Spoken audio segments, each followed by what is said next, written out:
Guillaume Apollinaire was the first to use the term surrealism in his writings.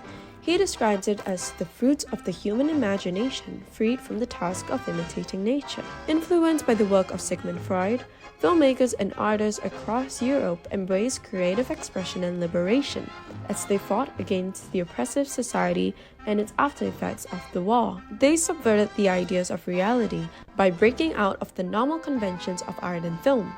In this essay, I will be discussing surrealism's ideas of tapping into the subconscious mind through dreams and nightmares, featured in Louis Buñuel and Salvador Dali's Un chien, andalou and Aster's Beau Is Afraid. The surrealists were inspired by Freud's writing about the unconscious mind. He believed that the unconscious mind was far more powerful than a product of conscious thought, saying that the mental processes are in themselves unconscious, and that of all mental, it is only certain individual acts and portions that are conscious. The creativity that came from deep within a person's subconscious was far more authentic than any product of conscious thought. Surrealism aimed to break the rules and expectations of reality by reshaping the way art has been portrayed. André Breton remarked, "Surrealism is the means for total liberation of the mind, and all of which resembles it." The goal was to create bold, unusual, and exciting art for everyone and anyone without logic and reasoning. Surrealism commonly relies on juxtaposition, symbolism, or strange imagery to create a world outside of reality. The idea of tapping into the subconscious through dreams and nightmares is one of the most common themes in these films. Freud considered dreams to be the way the mind unconsciously expresses fears, desire, and conflicts. He mentions that the interpretation of dreams is the royal road to a knowledge of the unconscious activity of the mind. This resonated with the surrealists as they incorporated dreamlike imagery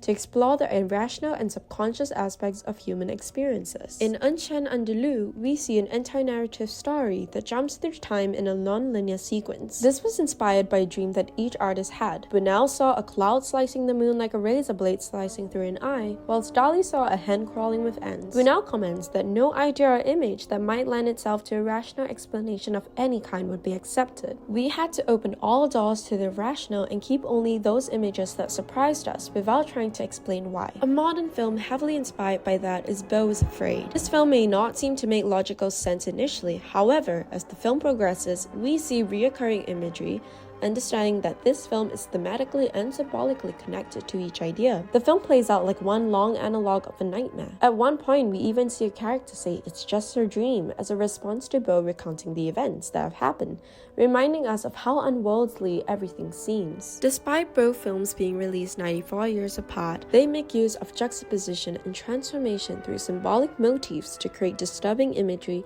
intended to evoke both attraction and revulsion in its audience. In Un chien, andalou, we see a disembodied hand on the street, whilst in Beau, we see his mother in a casket missing her head. The body horror is creepy and uneasy, which adds to the pattern of unexpected juxtaposition, human yet inhuman themes, and unrealistic storylines. A scene following the idea of dreaming in waking life is when we see Beau hallucinating whilst watching a play. The mise-en-scène in the scene is a set created with both practical and visual effects, intending to create a confusing and distorted reality. We see a wide shot of a farmer standing on a stage. It cuts to a close-up of chains being broken, and as the camera tilts to a low angle of Beau, we see that he is a farmer now, seamlessly jumping into a different time and place. For the entirety of the film, Beau experiences terrible things happening to him repeatedly, but finally catches a break as we watch him find comfort in raising a family until they are swept away by a storm. We see a wide shot of Beau standing by the water, looking at a blurry image of his family in the distance. A non-diegetic narrator says, "You will look for your family until your life shrinks and fades into the dream of a ghost. You will come to wonder if they ever existed." I found this similar to Un chien, andalou, where we see a wide shot of a couple strolling through the breach. For the entirety of the film, we see horrifying and gruesome imagery, only to end with what seems to be optimistic and lighthearted, until a title card reveals in spring, where we find out in a medium close-up that they are dead and buried. Beau's search for love feels similar, as we know it's too good to be true.